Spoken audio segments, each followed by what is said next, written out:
Менде бир мындай, мен ойлойм, бул мен бере турган суроо эмес эми, бул констатация факта такого, да. Кыргызстанда акыркы канча жылдан бери биз госзакупканан тендер деп ушундай бир чоң бир трагедияга айланды да. Ошондо госзакупка тендер боюнча бүгүнкү күндө мамлекеттик кызматта иштегендер, бүт социальный направление, любой сфераны карасак, сапатына карабай эптеп эле баасы арзаныраак нерсени тандабаш керек деген бир ошондой мыйзамыбызга ылайыктуу да. Бул жөнүндө сиздин жеке жетекчи катары, жетекчинин орун басары катары ой пикириңиз кандай? Буну кантип биз өзгөртө алабыз да? Элвира Жыргалбековна, чындыгында эле мында бизде биринчи негизги факторлордун бири мамлекеттик каражаттарды эффективдүү жана сарамжалдуу пайдалануу дегенде биз арзан товарларга чуркап баруу болуп эсептелбейт. Чындыгында туура баамдооңузда бул абдан туура. Биринчиден биз сапатка көңүл бөлүшүбүз керек, экинчиден ошол эле квалификациялык талаптарды туура коюп, ошол талапка туура келген товарды анан ошондой жакшы товар. Бирок текшерүүчүлөр келгенде деген бул жерден баасы кымбат экен деп сапатына карабай ошо баасын өйдөрөөк алып койдуң деп далай биздин айыл өкмөттөрүбүздө, айылдарыбызда, шаарларыбызда эми мен ойлойм азыр мынча бюджеттен мынча каражат бөлүп берди деп, бирок аягында эми сөздүн ачыгы чукулса любой мамлекеттик кызматта отурган, орто кызмат, кичүү кызматта кичине билими начарыраак болсо, бухгалтерияны түшүнбөгөн жетекчилер болсо бүт эле камалып кетип атат да. Ушуну биз өзгөрткөнгө бир аракеттерди жасадыңыздарбы? Именно сиздин министерствоңузга тиешелүү маселе болуп атпайбы? Эң эле биринчиден Элвира Жыргалбековна, бул суроо туура берилген суроо, себеби мен ошо министрдин орун басары, ушул жаатта тейлөөчү орун басары болуп эсептелем. Ошого байланыштуу бул жаатында биринчиден жөнөкөйлөштүрүү. Өзүңүз туура байкагансыз, жанагы тендер деген сөздү биз ошончо мыйзамдан алып да салдык да. Анан көпчүлүк учурда көбү суроо берет да, тендер деген алып салынды, анан эмне үчүн дагы эле материалдык, то есть мамлекеттик сатып алуулар жүрөт деп.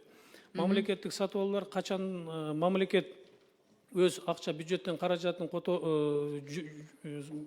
жумшап сатып алуу иштерин жүргүзгөн соң мыйзам тарабынан бул жөнгө салыныш керек. Андыктан биринчиден ошол жанагы камалып кетүүлөрдөн ошол жөнөкөйлөштүрүү болду.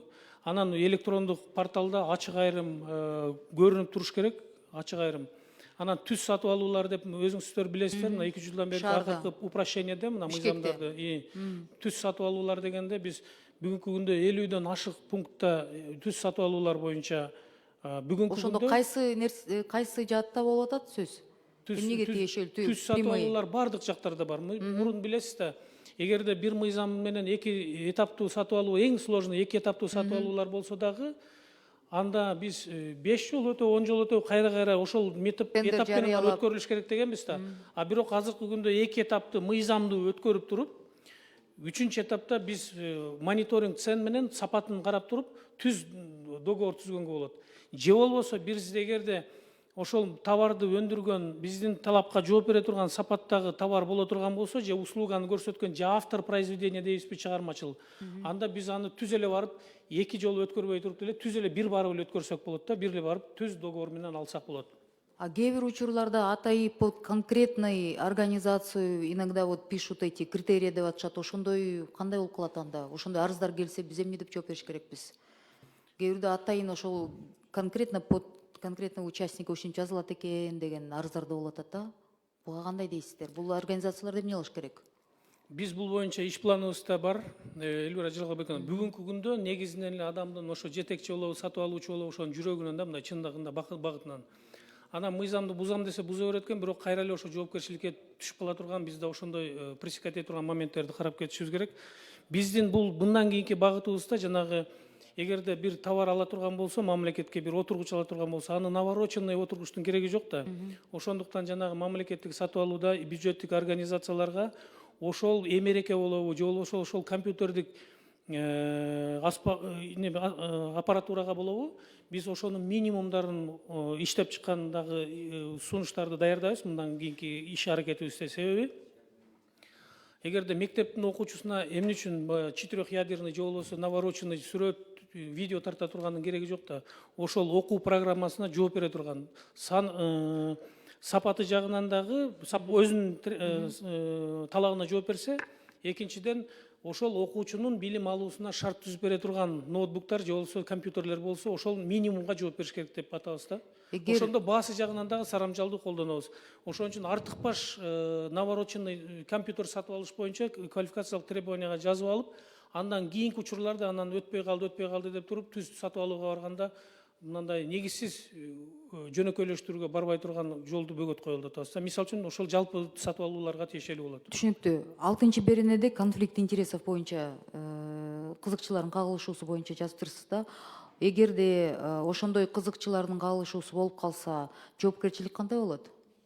Мен бул суроону эмнеге берип атам? Мисалы деген, жакында эле биздин УКМКнын жетекчиси Нарынга барып келип, жанакы аябай знаменитый биздин бир эмебиз бар да, подрядчигибиз бар да, бүт мамлекетке белгилүү. Өзгөчө Бишкек шаарынын жолдору жасалбаганын, 50 жол жасалбаганын себепкери Мирлан Амантуров деген бул жолдорду жасап жүргөн компания да. Мен атын билбейм, эсимде жок, эми бирок интернеттен таап алсаңыздар болот да. 3 жолу камалган адамды кайра Нарынга чакырышып алып туруп ошол жолдорду жасатыштыр да. Мен ойлойм, бул жерде 100% конфликт интересов бар. Бирок аягында президент барып, анан генерал бармайынча ошондой нерселер ачыкка чыкпай, баары бир мамлекеттик кызматта иштеген адамдар, мэриянын жетекчилериби, ошол жакта иштеткен Минтранстын жетекчилериби, же Бишкек шаарынын жанакы ошол транспортты тейлеген Бишкек шаарында болсо гор кеңеште бир депутат, анын бир тууган иниси ошол транспортты тейлеп жүргөн департаменттин орун басары, Бишкекте баарын башкарып жүргөн адамдар деп айтылып атышат. Ошондой адамдар менен ушундай конфликт интереси барбы жокпу деп текшерген адамдар жок да. А эмнеге Минфин ошончо каражатты бөлүп атканда ошолдой негативтерди текшербейсиздер? Бул чоң суроо, мен түшүнүп атам. Бирок деген сиз алып келип атпайсызбы конфликт интересов деп? Мына налицо конфликт интересов. Бишкекте 1 миллиард урдаган адамдарды компаниясын Бишкекти тоноп бүтүрүп туруп, эми бакыш нарындыктарды барып тонотуп, анан эми нарындыктар бактылуу экен бир чети. Жолдорун жасаса да, генералыбыз менен президентибиз баргандан кийин эми нормально жасап берет деп ойлойм да. Ошол нерселер ачыкка чыкты. Булар деген кайсы Кыргызстанда да канча шаарда Бишкектен тышкары? Бишкекте мен мына 2 жыл чырылдап атып, тескери мени баардыгы жамандап атып бүттү го, ошол неме атайын бир немелерди да жалдап атып. Бирок аягында уурунун ууру экени чыкты да. 3 жолу камалган адамды кайра эле контракт түзүп, кайра эле подрядчик алып атат. Ошондой адамдар көп да. Бул прямой конфликт интересов да. Минфин эмнеге бул жагын текшербейт, каражатты бөлүп атканда? Кимге берип атканыңарды? Эльвира Жыралбековна, бүгүнкү күндө Минфин методологияны иштеп чыгып келет. Анан ошол эле учурда Минфин жанагы бюджеттик каражаттарды, орусча айтканда, главным распределителем бюджетных средств никаких препятствий мы не создаем. То есть, грубо говоря, мы, соблюдая процедуру выделения бюджетных средств, все процедуры вовремя в срок. Но вы замечания тоже не делаете, да, как наши бюджетные деньги расходуются? У нас департамент государственных закупок проводит мониторинг, соответствующий мониторинг, и каждый раз мы акт реагирования мы делаем, но на этот раз даже больше мы можем говорить на этот факт, потому что после выявления со стороны правоохранительных органов таких грубых нарушений, если вы заметили, в тексте закона есть, например, вот как раз и гармонизация с нормами уголовного законодательства. Если уже лицо, либо юридическое лицо, руководители, они привлечены к уголовной ответственности за какие-то вот экономические преступления, и, соответственно, таких субъектов недобросовестный подрядчик получмакта. В будущем, если примется этот закон, больше на участие даже не допускаем. Нет, у нас же конфликт интересов законопроекта есть, законы же есть же. А почему до этого вы не обращаете на это внимание? Вы главный, вы самый большой финансовый, главный орган нашей страны, который определяет политику. Вы должны диктовать всем этим государственным органам, уурулар менен иштебегиле, коррупционер менен иштебегиле, улам буларга акча бере бербегиле. Анан мындай да азыр салык чогултуу аябай кыйын. Эл кыйналып атат, инфляция болуп атат, ишкерлер терисин сыйрап атышат. Сөзүн ачык укук коргоо органдары. Бирок ошол эле убакта ар бир ушундан кийин, ошол кыйын учурларда ар бир төлөгөн салыгын эл сурап баштайт, каяка кетип атат. Анан ууруларга шанс на обогащение бергенден кийин элдин ачуусу келип баштайт. Эмнеге мен төлөйм? Баары бир уурулар байыйт экен деп. Ошол нерсени мен Минфинге, сиздерге, жетекчилерге кайрылат элем.